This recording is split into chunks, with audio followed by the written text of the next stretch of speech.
organic farmer at seed breeder sina Mayor De La Rosa at Jimmy Hibe. Miyembro rin sila ng Masipag, isang samahan ng mga magsasaka at mga dalubhasa na tumataguyod ng organic farming. Isang pamamaraan ng pagsasaka na gumagamit lamang ng mga natural na sangkap mula sa binhi hanggang sa paggawa ng abono, pantaboy sa mga peste at panlaban sa sakit ng palay. Ang orientasyon po sa namin, huwag kang papatay kahit yung mga pesting kulisap. Karamihan ng mga miyembro ng Masipag ay nasubukan ang mga high-yielding variety na tinulak ng lahat ng gobyerno mula Marcos hanggang Arroyo. Dating seed grower ng Philippine Rice Research Institute si Mayor. Si Jimmy naman ay dating researcher sa UP College of Agriculture. Naging trabaho nila ang palaguin ang mga binhi ng mga makabagong uri ng palay. Pero nakita nila kung paano nalipol ng mga high-yielding variety ang kabuhayan ng mga maliliit na magsasaka. Yung mga pangkaraniwang magsasaka, hirap na itanim yung 20 kilo sa isang hektarya. Katambal po ng mga hybrid pamatay suso, pamatay damo, ganyan. Pangkalimitan, 4-8 yung sa seeds pa lang sa isang hektarya. Tatlong panahon mong tatanim. Sa research farm ng Organisasyong Masipag sa Santa Rosa, Nueva Ecija, tinitipon, tinatanim at pinauunlad ni Jimmy at Mayor ang mga traditional rice variety na itinatanim na ng mga magsasakang Pilipino bago nauso ang mga high-yielding variety. Hindi sila gumagamit ng pestisidyo. Natural daw na matibay laban sa peste at sakit ang mga tradisyonal na binhi. Ang palay po, pagka hindi kayo gumamit ng mga chemical dyan, halos balanse yung kapaligiran. Alang namiminsalang peste. Yung mga traditional variety natin, maging yung Masipag selection, resistant po siya sa lahat ng peste. Sa mga pesting tulad ng suso na kumakain ng ugat ng palay, may simple at matipid na solusyon ang mga Masipag farmer. Sasabog lang namin kung wari maraming ipa. Ganyan. Tapos yung carbonized rice hull o yung inuling na ipa, meron parang chemical siya na ayaw din ng suso. Ito ang pinaka-hirap ng malaking kabala ito sa pagsaka namin. Puro-purot muna bago magtanim. Kapag nakuha ko na, ibalik ko sa bahay, pakain ko sa mga manok. Sa manok, pato at baboy. Ginigiling ko. Unahin muna natin yung... Tipid din sa abono.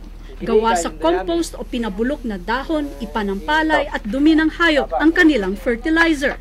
At basta't sundan ang recipe na gawa ng mga scientists ng Masipag, makatitiyak daw ang mga magsasaka na kumpleto ang naturang compost sa 16 na sangkap na kailangan ng palay para lumaki at mamunga ng malusog.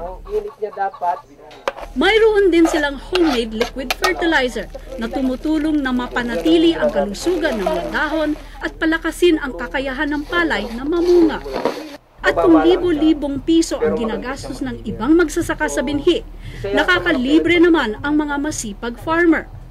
Sa seeds, sigurado walang gastos dahil itinatanim nyo lang yung seeds niya. Kumbaga, baog kasi ang mga high-yielding variety at hybrid na palay.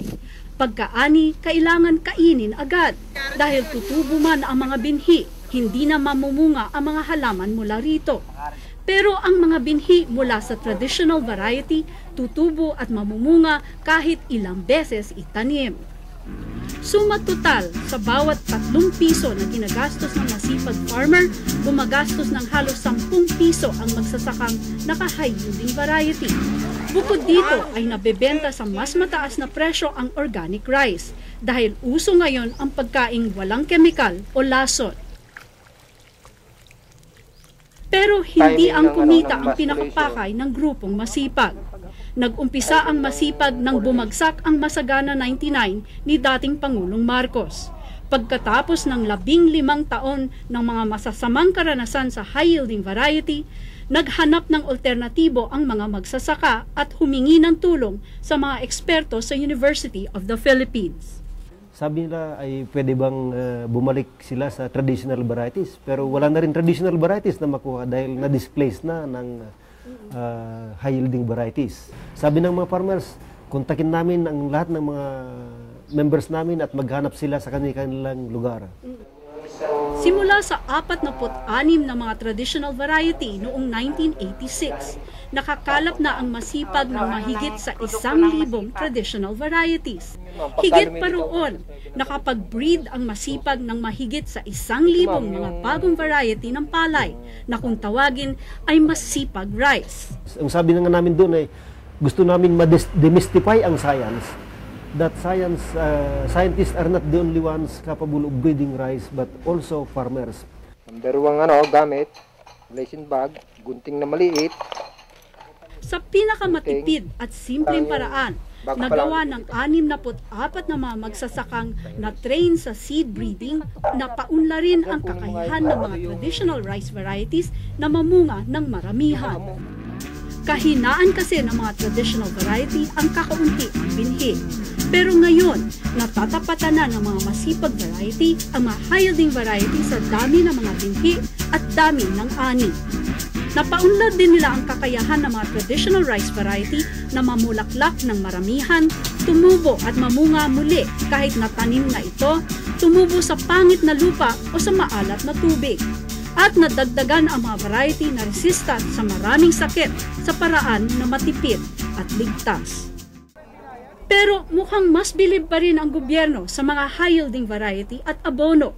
Tiwala pa rin ang Department of Agriculture sa pangako ng mga kumpanyang supplier ng fertilizer na sa tulong nila, maaabot ng Pilipinas ang target nitong maging rice self-sufficient sa 2013. Ito yung Mestizo 1, Mestizo 3, Mestizo 7. Yan.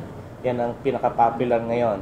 Sa private sector naman, we have this Bigante, we have hybrid H64, we have TEJ. Yan, puro Bayer crop science yan. Hindi pa raw panahon para mag-organic farming.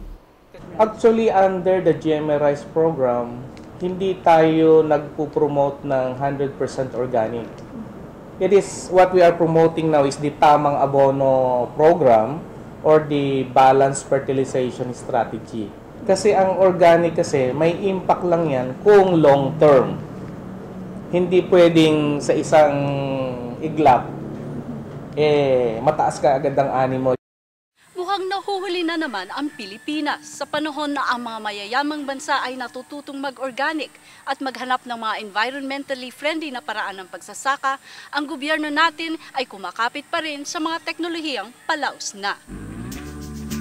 Pero para sa masipag, tulungan man sila o hindi ng gobyerno, naniniwala sila na dadami pa ang kanilang mga miyembro sa simpleng dahilan. Ayan ay adapted sa kanilang lugar at kahit hindi kailangan ng gamitin ng abono at pestisidyo, may kinikita at nung sila nagtatanim na gano'n ay hindi naman sila nagugutom at hindi sila nababaw ng sautan. Jade Lopez, The Evening News.